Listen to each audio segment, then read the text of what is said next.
Hi, this is Brian Paulin from World Vision Films, director of Bone Sickness and Fetus, and you're listening to Claw's Corner. Heavy metal singer, radio disc jockey, public access television host, co-writer of a television pilot, documentarian, actor, stand-up comedian, author, special boy, and an all-around great guy. Well, guess what? I'm back! Coming to you from SMG Studios, it's the Claw's Corner, featuring interviews with movie directors, authors, bands, entrepreneurs, ghost hunters, comedians, podcasters, and much, much more. Each week I will have an in-depth interview with the up-and-coming stars as well as stars from past eras. So tune in and hear what they have to say on the Claw's Corner. Enter, if you dare. Welcome to another edition of the Claw's Corner. My next guest is a 4-time Bram Stoker Award-nominated and a 2-time Splatterpunk nominated. He has written over 50 novels and is the master of combining hilarity with extreme horror, sometimes in the same paragraph. His latest book is entitled Bring Her Back. I highly recommend that and anything he has ever written. You will not be disappointed. Please welcome to the show, author Jeff Strand. How you doing, Jeff? Doing great. How are you? I am doing very, very well. Thank you very much for being on the show. Oh, absolutely. I want to talk to you. I first heard about you through Brian Keene. He's an author, and he has a podcast called The Horror Show. And then I first met you. He had a 24-hour podcast, which was helping 2 people with terminal cancer and 1 person who was a burn victim. And you were one of the people that helped out, and you were very, very gracious to dedicate your time to that. And I just want to say, because of Brian Keene, I'm becoming one of your biggest fans. All right. Well, we'll give plenty of praise to Brian. Yes.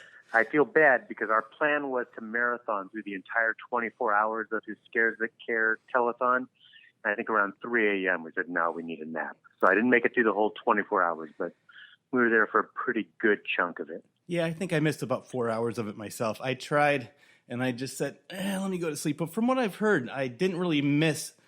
I don't think I missed any of the interviews, which is good, and I didn't miss the rap battle with Dan Padavona. I got to see your interview. You were the first one of the day to start everything off.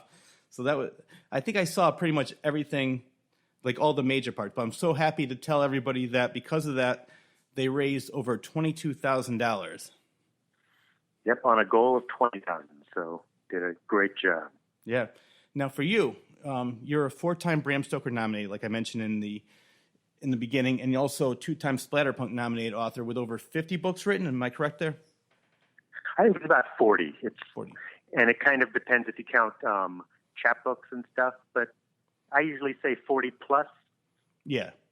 Which is pretty accurate. Well, that's It'll be 50 pretty soon. So I was going to say, not too if someone's shabby. listening to it in a couple of years, we'll be at 50. Now, I want to get back to how it all started. Your love of the arts began with drawing when you were... when did your passion for writing begin, though? It was kind of simultaneous because as a little kid, I wanted to be a cartoonist.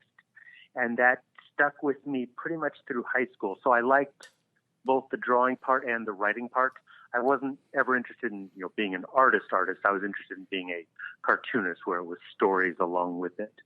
And kind of what happened was the drawing part stopped being fun, mostly because I wasn't very good at it and I wasn't really improving that much.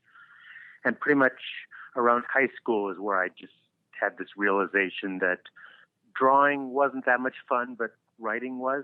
So I pretty much ditched the drawing and moved on to pretty much just writing. So words over pictures. Well, I'm sure there's a lot of people that are very happy about that, including me. So tell me about your first published story called Falstaff the Fairless. That was actually before high school. That was probably around 5th grade. Wow. And I didn't realize that Falstaff was a Shakespeare reference. That was actually a Dungeons and Dragons reference from the Player's Handbook. And they were just a long series of very short stories that I wrote as a kid. My friends loved them. My teacher loved them.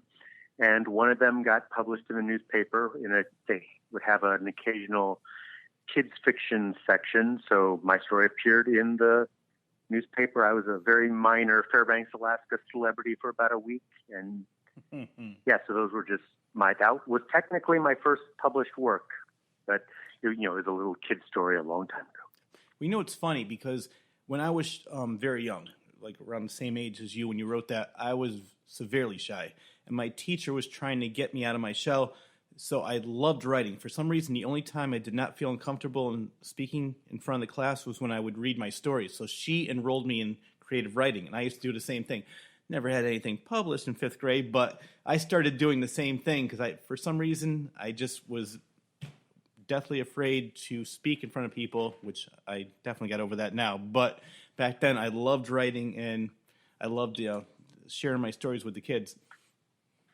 Yeah, well, my 5th grade teacher was really, really supportive. She actually took the stories and outside the classroom, she had a big display of them.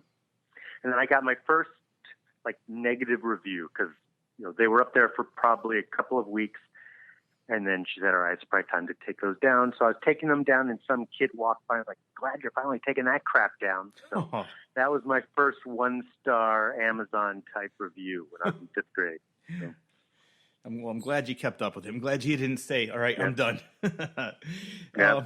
But I have to say, in your youth, you were quite the Renaissance man. I mean, not only were you an artist, you were an author, but you also became a creator of video games. Tell me about how that began, and also your relationship with Bally Midway Manufacturing Company. Again, we're going way back, and I just wanted to write video games because I was a video game fanatic, and of course, you had to go into the arcade with a pocket full of quarters. So I, love Pac-Man and all those games. Thought, I can create my own. So I did a handwritten description of a game, how it scored, how you played it. Just this garbage thing on notebook paper. Sent it into Midway. They came back and basically said, no, we're not going to make this game, but thank you for sending it. We encourage this. We believe that this is how the next Pac-Man will be discovered. And they sent me a bunch of posters. So I was like, wow, this is the greatest thing ever. So I kept sending video game ideas out until at one point I came up with one that they actually liked.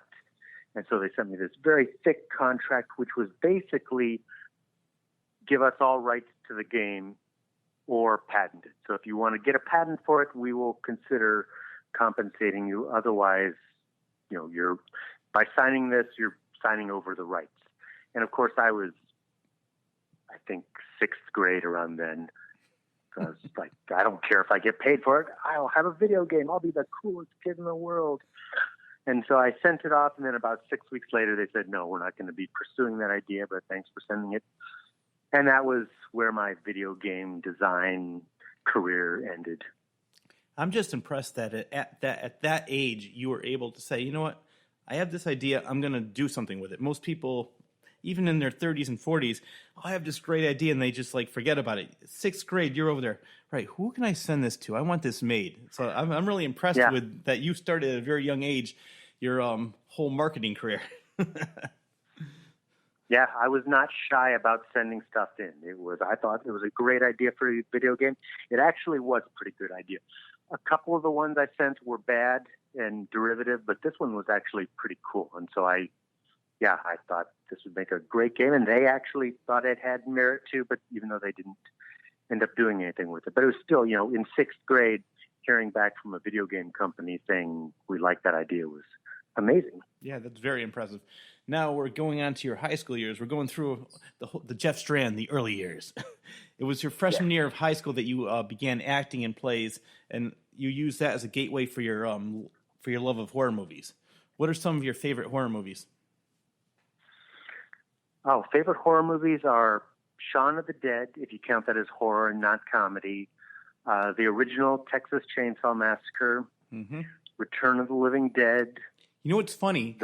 I'm sorry to interrupt you, but just the other night, because I live in Connecticut, there's an old theater, and they had a double feature, Return of the Living Dead and Shaun of the Dead. I just saw those movies on Saturday night in the theater. The place was packed. I would have driven to Connecticut for that. Oh, I wish I told you. I wish I knew that you would love those movies so much, or we did the interview beforehand, because it was great. I loved it. Oh, that's awesome. So those are, yeah, so well, obviously, we're going to get into this, but you definitely love combining horror with comedy. and you're very, very good at it. Well, thank you. So we're going to talk about, so I'm going in order. During this time, you began writing plays, and what was the origin of the Pointless Quest series? I love this because when I was reading of it, I guess you had 8 installments that you were going to make, and the titles alone made me want to read them. If I wish I had a chance to read them. Yeah, it was just a really stupid play that I wrote to entertain my friends. It was pretty much unperformable because it was very meta. So, the characters referred to the fact that they were in a play, and it was a really goofy, stupid comedy. I wrote Pointless Quest, and then I wrote Pointless Quest 2, and there were going to be 8, and I think I wrote a little bit of part 3 and then moved on to other stuff. But yeah, it was, I never did anything with it. I'm pretty sure they don't exist anymore, but it was just a fun way to entertain my friends at school. So this was still in high school? Yeah. Wow.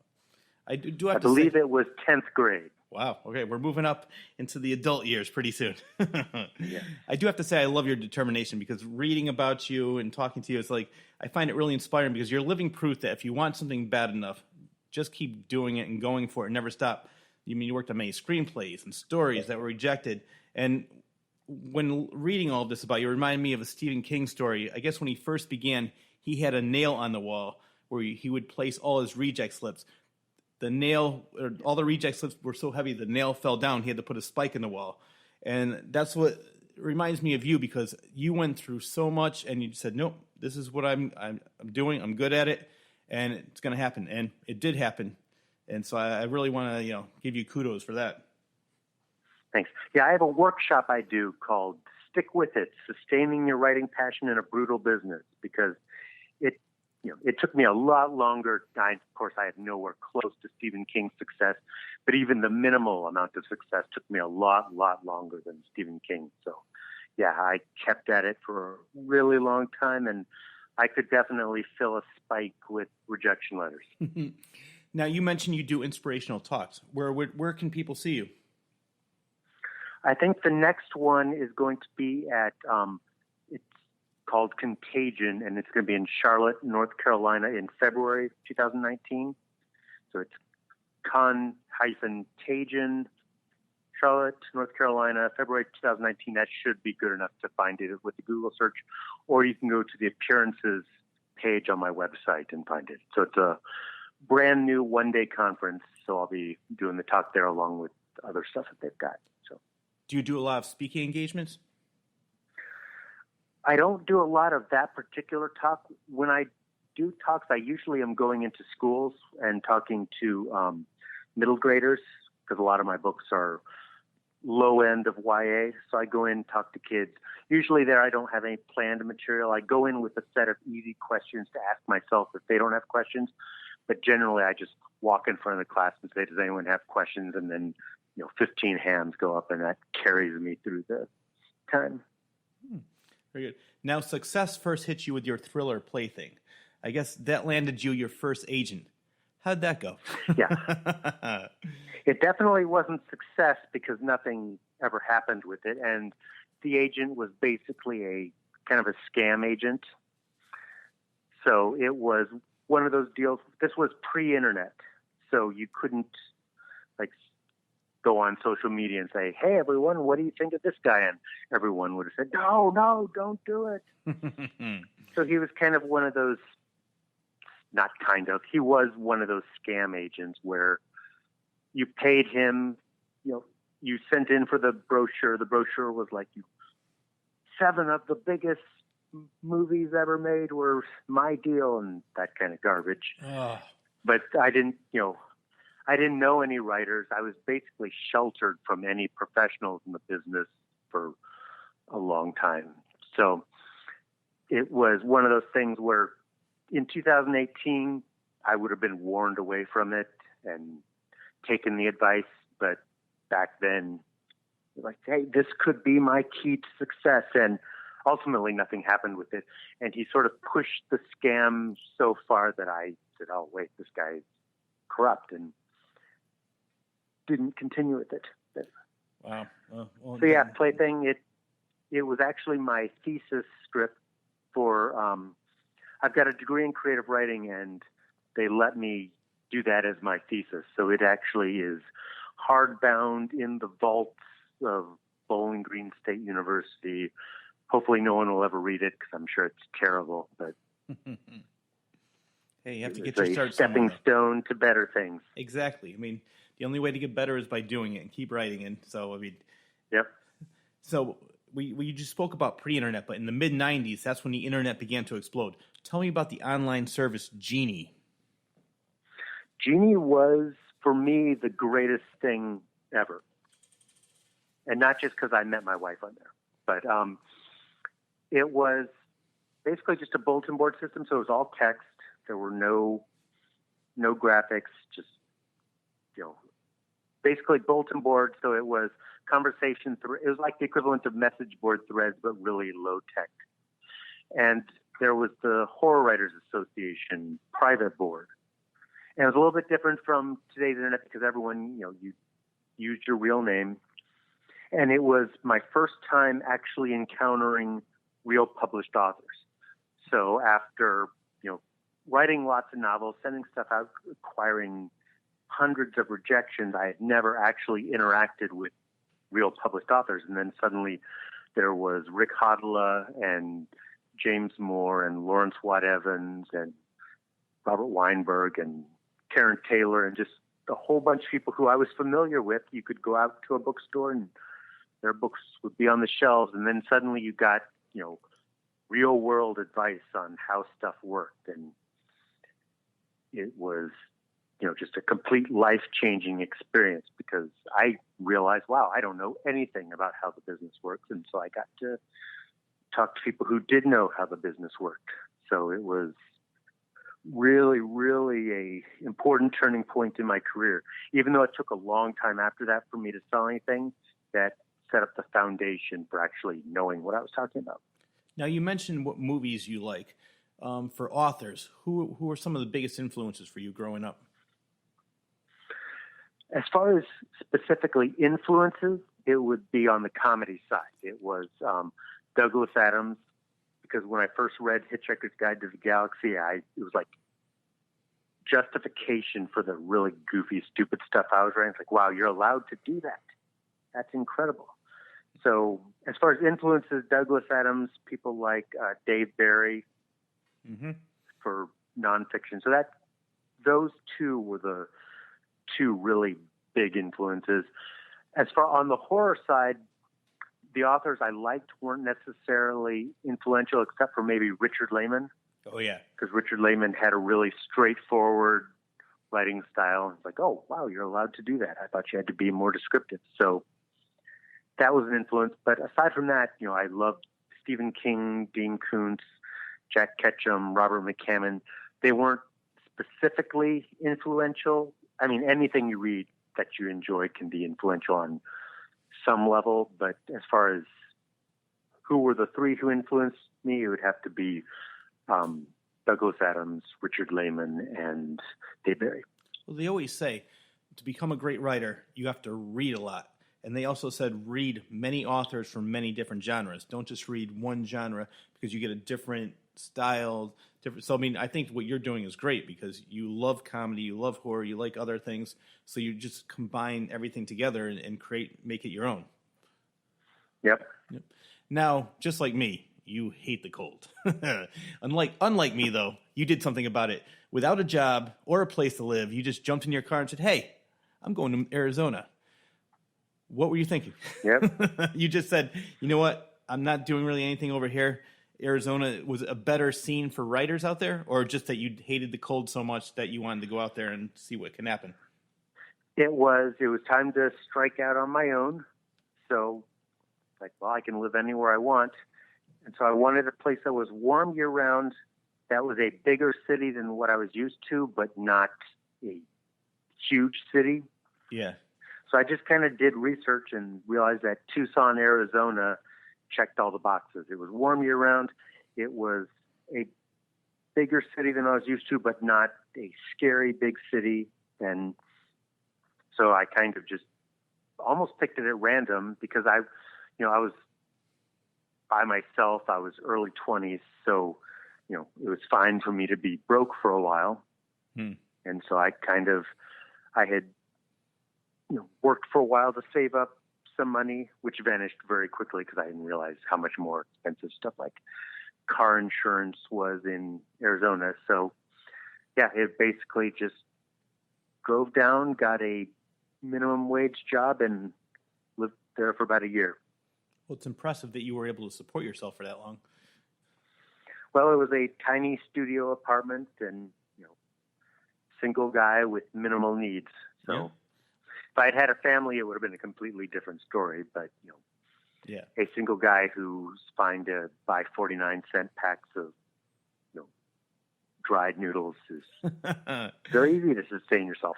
Oh, yeah, ramen noodles can get you through the summer. Yep. Now, around the same time, your story was accepted with into the first issue of Twisted magazine. What happened? How'd that happen? It was basically I just submitted the story and it got accepted. It was a slush pile type thing through Jeannie. The editor did an open call for stories. I wrote something called The Private Diary of Leonard Parr, sent it through email because this was one of the early markets that took email submissions, and got the acceptance and freaked out. I would too. Because really not long after that, too, Scarecrow's Fate to Horrors was published. Is that when things began to pick up? Discovery, yeah. Oh, okay, yeah. Was that when things started to really pick up for you, when you got the story in the Twisted magazine, then this was published? It was the very early start. Like I said, I have a really, really slow build, so I definitely can't say. And that is when everything started to pick up. However, it was the first thing I had published that was in an actual book. It was basically, there was a book called 365 Scary Stories. And at the time, Barnes & Noble was publishing a lot of exclusives, like 100 Wicked Little Witch stories, 100 Ghastly Little Ghost stories. And they were thick books, thick hardcover books with 100 stories, and they were cheap. They were basically, they went straight to the discount aisle, and the concept was you would be browsing Barnes & Noble and get this great deal, and it would encourage you to go in the store and buy other stuff. So they decided to do one called 365 Scary Stories, which, is basically before you go to bed each night, take 2 minutes and read a really short story. So I sent them, you were allowed to send in as many submissions as you wanted. I sent in 7 submissions, and they took 1. And then suddenly I had, I got paid for a story, and I was in a hardcover book that you could, in the glory days of Barnes & Noble, you could find it anywhere. It was a very widely accessible book. So that was my first story to get published where you could inarguably say I'm a real writer. There was no disclaimer to it, aside from the fact it was a tiny short story. So I guess there was a disclaimer to it, but it was a published work in a real book. So it was a small turning point. It was not, something that led to amazing success, but it was one tiny baby step on the path. Like they say, you have to crawl before you can walk. So, yep. You got the slow burn. Now, in 1998, you decided to quit writing fiction for good and devote yourself 100% to comedy. What prompted that change? I don't actually remember that. I think I was doing some research on you, and I was reading a bio on you, and that's what it said. And that's why I was curious, because I know that. I'm trying to remember exactly why it said that you did that for a little while, that you decided to, maybe it was you were writing plays at the time, and then you said you wanted to devote yourself 100% to comedy. There may have been a time when I said Well, we'll just skip that question. I bounce around every once in a while, but yeah, there probably was a time where I said, I'm just going to devote myself to comedy. I was working on a book called, it ended up being called How to Rescue a Dead Princess, which was one of my first published novels. So I focused on comedy for quite a while. I don't know that there was a conscious decision to say I only write comedy, but around that time in 98, yeah, I would have been focused on comedy, but in a few different varieties. And when did you discover ebooks? ebooks was 1999, and that was when I was actively writing screenplays at the same time that I was writing fiction. So I had a stockpile of unsold books, and there was a site called Zoetrope where authors, you would put up your screenplay, people would vote on it, and the concept was the top 3 vote getters every month maybe would go to, get actually read by Francis Ford Coppola. I don't know that he ever read any of them, but that was kind of the carrot they dangled. Yeah. And so I ended up talking to another author who had been on that site with screenplays named Pauline Baird-Jones. And she had published some ebooks through a company called Hardshell Word Factory. And she was like, you should check it out. I was like, no, because ebooks are all pay to publish. She's like, no, it's not. It's a traditional publishing agreement. You submit to them, they have to accept it, and the only difference is that instead of a print book, it's an ebook. So I looked them up and thought, hey, this is kind of cool. So I sent them How to Rescue a Dead Princess, and they accepted it. And then I had a backlog, so I kind of reached out to a bunch of different e-publishers and sold 2 other books that had been previously written. Or actually 3 other books that had been previously written. So I had 4 books come out within a year. So I looked like the most insanely prolific author ever, even though it was all stuff that I had previously written. So I kind of went all in on ebooks starting in 2000. And now in 2018, if you say my book's an ebook, everyone understands what you mean. It's a completely legitimate career choice. There's nothing wrong with it. In 2000, if you had an ebook out, that meant that it had to be absolute garbage that was unpublishable otherwise. So it was a very different experience than it is now. It was basically considered worse to be an ebook author than it was to be unpublished, because being an ebook author meant obviously you'd given up on any kind of legitimate publication and were just going to flush your words away. Yeah, well, I like the fact that you actually embrace that, because people that, maybe some authors would say, oh no, I'm only going to do the physical novel. I'm not going to have it on ebooks. And then people would never even know those stories existed because they weren't published, or they would have to self-publish. So, I mean, I love the fact that you, at that time when ebooks were really not popular, you said, yeah, I'll put them on ebooks, because you probably have a lot of new fans that wouldn't have heard of you if you didn't. Yeah, I went all in. I was president of EPIC, which was an ebook authors organization. And so I was their secretary for a year, and then I was president for 2 years. So I spent a while just, I'm an ebook author. I'm going to go all in on this. And then I got into print, and then suddenly I was able to actually promote the books and not the format. Because when you're if you're an ebook author in 2000, that's all you were, was an ebook author. People didn't care even what the content was. It was, tell us about this quaint invention called the ebook. But then once my books got into print, then I started to, be able to talk about the actual books. And so I sort of downplayed the ebook element because I was just an author at that point. Yep.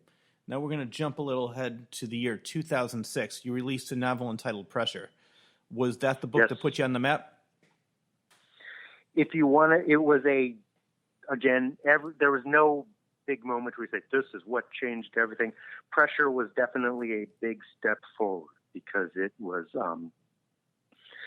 I got nominated for the Bram Stoker Award for Best Novel, which kind of legitimized it, because I had been micro-press up till that point. So I was with publishers that were, they did a good job, but they were micro-presses. They weren't publishers that you generally would have heard of. But the hardcover Pressure was by Earthling Publications, which had a good reputation. They did a trade hardcover, so it did appear in some bookstores. And it ended up being, it was my first quote-unquote serious horror novel. There's a lot of humor in the book, but it was the first thing I published that wasn't just blatantly comedic. Yeah. And I was, I had worked for a few years to acquire a reputation as a horror comedy guy. So then I was doing a serious novel and thought, okay, this, my readers may completely reject this, But instead it ended up being, my most popular novel by far at the time. And a few years later, it ended up getting me my first mass market paperback deal. So it was definitely a turning point novel for me. Yeah, which I wanted. But there was no, it wasn't this changes everything. My career has reached a brand new level. It was like another small step along the path. Yeah. But actually, you brought something up. I had a question about that because they did mass paperback with Leisure Books, and I wanted to talk to you about it. Because back in 2008, I loved going to Borders Books. I would read everything and anything by Leisure, J.F. Gonzalez, Brian Keene, Edward Lee, Jack Ketchum. I mean, the list goes on. And then what happened with that company? Well, I came in kind of at the end because there was a time, 2008, Leisure was the place to be, or a little bit before that. Yeah. So I sold them my first book, and the way I kind of describe it is there was a time when if you had a book with Leisure, the new issue of Rue Morgue magazine would come out and you'd get a full-page ad. Mm-hmm. And then it would be a half-page ad. And then by the time I got it, it was a quarter-page ad shared by 4 authors. So you were like getting a 16th of the page. By the time my second novel with them, Dweller, came out, they weren't buying ads at all or doing really any kind of promotion. And by the time my third book was supposed to come out, they had canceled their horror line. So I was at the very when my first book came out, they were just on their downfall. By the second book, it was pretty close to over, and then they crashed and burned completely before my third one came out. I'm surprised because, like I said, 2006, 2007, 2008, you could see, there was a whole section just dedicated to Leisure at the Borders that I lived near anyway.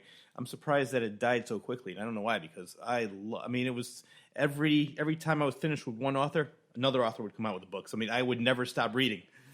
And I'm surprised that it died so quickly. Yeah, it was a pretty quick demise when it happened. Part of that is that they just, you had to sort of embrace ebooks to some extent to stick around, and they didn't, and that caused lots of problems. So. They didn't want to go with the technology. All right, so speaking of pressure, we're still on this. The movie rights were optioned. Whatever happened with that? The movie rights were optioned. I was actually paid more for that than I was paid for the paperback rights. And they hired some, hot new screenwriters to tackle it. They didn't do a very good job. I read, I think, draft 3 of the script, and it took the basic concept. It was basically as close to the book as you would get if all you read was the back cover copy. Oh. And the producer wasn't happy with it. Eventually, they stopped asking them to write new drafts. And the producer said, "Hey, I've got an idea. Why don't you tackle it?" So I did about 5 drafts of it. And then ultimately nothing happened with it and the option expired. And it's still available if Steven Spielberg is listening to this podcast and looking for an exciting dark thriller to produce, he can give me a call and I will take his call happily. You heard it here first on the Claws Corner. Steven, if you're listening, I want to see Pressure. Now, your first collaboration was with author James A. Moore for the novel The Haunted Forest Tour. How did that come about? Jim and I were really good friends. It was sort of a mutual. I read his book Fireworks, which was published by Leisure, and sent him fan mail. And he read my Andrew Mayhem series and said, "Wow, I absolutely love those." So we were at the World Horror Convention, and he actually said, "Jeff, get up. I'm going to introduce you to Paul Miller, who was the guy who ran Earthling Publications." So he introduced me to him, and that's how Pressure ended up selling. So we were good friends, strong admirers of each other's work. And I'd had this idea for a book called The Haunted Forest Tour. Never quite got around to writing it. But Earthling, every year they published a Halloween-themed book. And Jim had done one for them called Blood Red, and they were interested in another one. But I had mentioned to him that I had this idea, the Haunted Forest Tour, which would be perfect as a collaboration because it involved lots of large-scale monster action, which is something that Jim did really well. It wasn't something I had done up to that point. I tended to do more smaller-scale type stuff, except for my book Mandibles. But, epic monster battles were absolutely in Jim's wheelhouse. So we did our collaboration. It was actually probably more difficult than just writing a novel on my own because we were good friends, we're admirers of each other's work, but our writing styles are actually really different. So to try to smooth it over into a book that sounded like one person wrote it was a pretty big challenge, but in the end, we ended up with a book that we both really liked.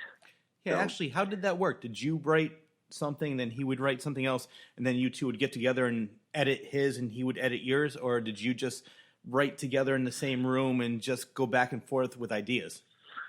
It was all email. It was it started off as I'd write a chapter, he'd write a chapter, we'd switch back and forth. It kind of moved away from that where he would write a little bit more or I would do a couple chapters in a row. I think probably it works out that he did about 60% of the first draft. I did 40% of the first draft, and then I did all of the future drafts. So he did more of the first pass, and then I had to go through the whole thing and rewrite it to make it sound like it was one voice. Yeah.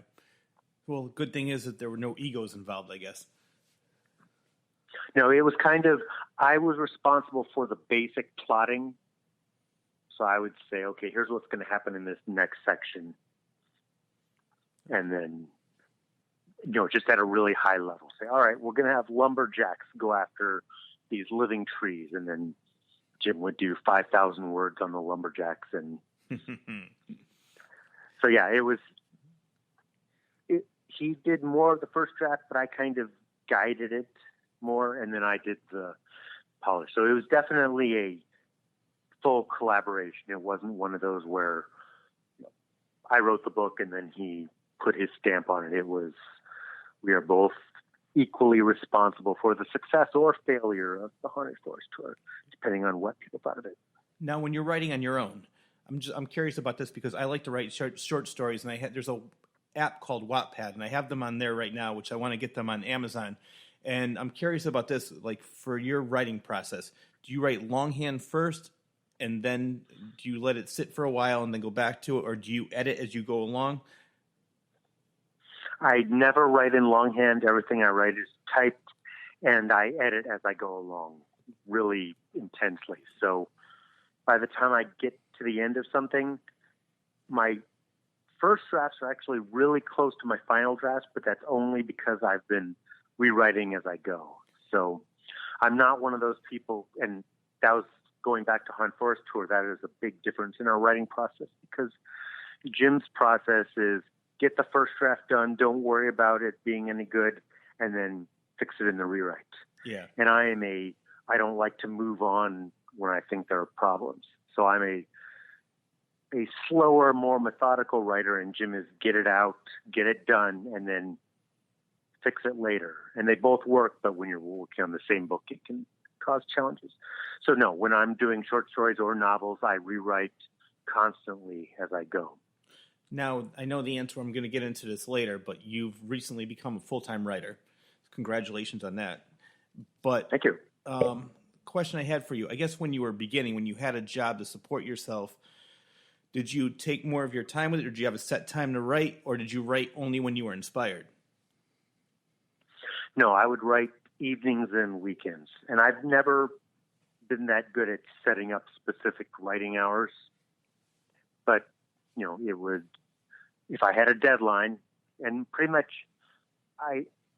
everything I've written since the real early ebook days was sold before it was written. Except, Pressure wasn't, Kumquat wasn't, and Cyclops Road wasn't. But everything else, I had a contract before it was written, even when I had a day job. So it was kind of right to the deadline. So if it's due December 10th, I would put in the hours to make sure it was done December 10th. So, the day job was basically just, it meant that instead of watching TV or having fun, I would work nights or weekends. Do you ever have a case of writer's block?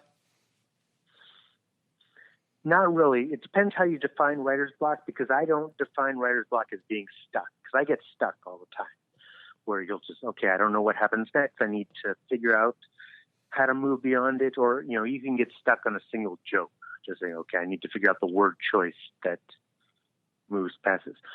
I look at writer's block as just, I can't write. And I solve writer's block by just having something else to work on. So if I'm stuck on a thriller, well, I'm also working on a YA comedy at the same time, and I can switch to that. I've never had writer's block from the perspective of the words just won't come. I stare at a blank page and can't force myself to write, because I always have deadlines, and you have to pay the bills.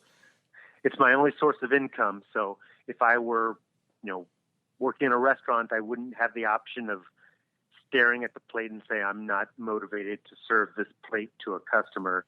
So it's the same the way with writing. I don't have the luxury of saying I'm not inspired to write anything today, because that's how I pay the bills. Well, you had a great term when I last met you at the Scares for Care. You said it's almost like the hamster wheel. You're always on that hamster wheel, writing, and it never stops. Right, because I would love to be in that position where, I do one book a year and it carries me through the whole year, and that's not where I am. I am a mid-list writer who overall makes enough money to support a full-time living, but no one book does that. So it's basically I finish a book and then I have to start thinking about the next one, because I don't have the luxury of doing one book a year or one book every few years or whatever successful authors do. I have to keep cranking them out. Well, I met Joe Hill, and I've also seen Dan Brown speak, and they both said the same thing. They said for every 10 pages they write, they throw out 9. Do you have that luxury? No, I tend to, because I rewrite so much as I go. So I would have to actually make a conscious effort to think about what words I delete as I go. Yeah. But that's probably an over-exaggeration. So no, I don't think I throw out anywhere near as much as they do. Okay. You write comedy, you write horror, and you also write young adult, as you mentioned. What do you enjoy the most? The completely honest answer is that I enjoy whatever I'm not forced to work on at the moment. So if my deadline for a YA comedy is coming up, I'm like, oh man, I wish I could be writing a intense horror novel. And then when I'm working on an intense horror novel, it's like, boy, it sure would be fun to be working on a goofy comedy. But I would say probably if I had to pick only one, it would be just adult horror comedy would be the one that's the most fun. But it's all, I enjoy all of it. Do you have to be in a certain mindset for each type of book that you write?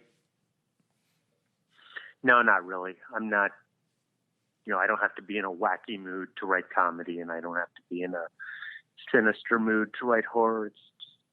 I sort of get into that as I'm writing, but I don't need to psych myself up for it or anything. This is one thing that I encountered that sometimes, like if something's bothering me, it's hard to put the words on the paper because I'm thinking about other things. Do you ever have that issue? Like say if maybe you're sick, or if something that is really bothering you in your personal life, do you I'm going to take a little break from writing? I know you really don't have that luxury, but when that happens, what do you do? Yeah, I'm not in a position where if I don't, it's not like I have to write 8 hours a day or I'm going to be evicted. I'm not. The hamster wheel doesn't go quite that far. So yeah, you have days where, it's like, it's time to pick a new medical insurance plan, which sucks as a full-time writer because it's expensive. And so, on the day, once a year when it's time to do insurance stuff, that stresses me out. And I generally don't write any that day because I'm, sick to my stomach over the insurance type stuff. And yeah, there's all kinds of, if there's a lot of stress in the personal life, that messes with the writing. Or, it's laundry day or whatever. There's all kinds of stuff that takes away from writing because, I have all the same real world responsibilities. But yeah, if I'm, in a stressful time, the writing goes down for sure. Yep. Now, you have become a full-time writer, like I mentioned.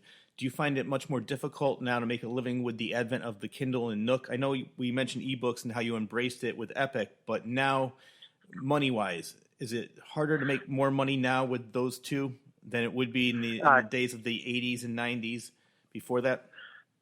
The only reason I can make a living is Kindle. Kindle was absolutely the best thing to happen to my career. And I go exclusive Kindle. I used to put it out on all formats, and I don't anymore. Now I go all of my books that I control the rights to, which is not the case with the young adults and a couple other ones. But the books where I control the ebook rights are Kindle exclusives, and that is what just having a cigarette and allows me to make a living. So, and all of a sudden I see a little movement. I got paid very little in Leisure, but once I sort of drew that fan base over to ebooks where I was making 70% royalties instead of 6%, and I saw Kindle. If Kindle were to crash and I looked, tomorrow, I would be looking for a day job tomorrow. Was opening its leg. Well, I have a feeling like, I go to Barnes & Noble a lot, and a lot of the employees of different Barnes & Nobles basically said, I give it a couple more years, unfortunately. So the Nook, I really don't see lasting that long. But Kindle, I see that going on for a long, long time, which is good for you. It opened its leg. Yeah, Kindle is awesome, and I know a lot of readers hate the Kindle Unlimited, where it's a subscription. Right. You pay however much. I think it's $10 a month, and you can read all you want. Yeah, but that's nothing. And the authors get paid based on a pool of money that's divided out based on pages read. That works fantastic for me. I love that. So I am. Welcome back. You won't hear me say anything negative about Amazon Kindle, because that is why I have a full-time very inspirational story. Andrea, I'm very happy to before we leave, now your wife, I have so many other things I want to talk to you about, but I want to give you a little bit of time to plug what you have. I know you have 3 books out on the Ghost, and you also have a new book coming out. So I'd like to have you plug that a little bit. So I met her at the convention also. She's very nice, very talented, and I'm hoping to have her on the show as well. But have the two of you ever considered a collaborative effort or collaboration? Like maybe she directs one of your stories? Really want to know what happened. She is working on a feature film version of a novella that's not out yet called Cold Dead Hands. That's going to be published by Cemetery Dance at some point. And she wrote the screenplay. She is trying to get funding for it. That's one that she will direct. The way the collaboration works is the book is mine and the movie is hers. So she has total creative control over all things movie related, and the book is mine. So yeah, as far as it works really good this way. It would work horribly if I were trying to say, no, I feel like the casting, this is the way the casting should go. Well, it is her movie. So, when it says written and directed by Lynn Hanson, and the script is very loyal to the book, but it is still, the movie is her project. Is she working on that right now? Emotional, very gut-wrenching. Yeah, she wrote the script a while ago, but unlike books, if I come up with a story, I sit down and write it. As long as I've got a working laptop and an internet connection, I can do my job. Whereas with a film, trying to get funding is just a long, tedious, frustrating process. So that's the process she's in now, of just trying to. Since you can't make movies for free, or this particular movie cannot be made for free, so it's just trying to find financing, and it's a long, frustrating process. And I remember when I would go to horror movie festivals just as a fan, you would meet people and say, "So when's your next movie coming out?" "Oh, we're still trying to get financing for it." And at the time you thought, man, they're just not working hard enough. And now that I'm witnessing the process firsthand, it's like, oh no, And I it's, see why not some that people huge take so a read long to make because movies, it's so because jam-packed that part of the that process you is really don't very want. difficult. Yeah, I don't want to only imagine. overdo it for people. It's All right, well, Jeff, I lot really to do take want to thank in. you for being on the show. And my but brother, I didn't get a chance should to read it have yet. that, My brother goes read Bring Her into Back. He said it was production one of his next week. favorite books already. So should I have ordered them it with already. me up Should be in the Sault mail in a Marie couple at the days. I end can't of wait to read August. it. Because when I met you will at Scares also for be Cares, you available read the first online. chapter, which you First said as was soft cover, and very then much of a later, tease after because all it the starts out all formatting is nice and done, be lovely where he's available for buying all flowers readers. for a girl And at a then flower later shop. He on, wants to as date the her. man And you said it was dictates, deceptively I'll light. publish it as a hardcover as well. Right. Well, It's I a can personally slow say burn. yes. If you of a want book to follow me once on it Facebook, turns dark, it or turns my really, fan really page, dark. the Buttercup But Brigade, it doesn't just plunge the you right Deed into it. Doers, the It eases you in and then says, surprise.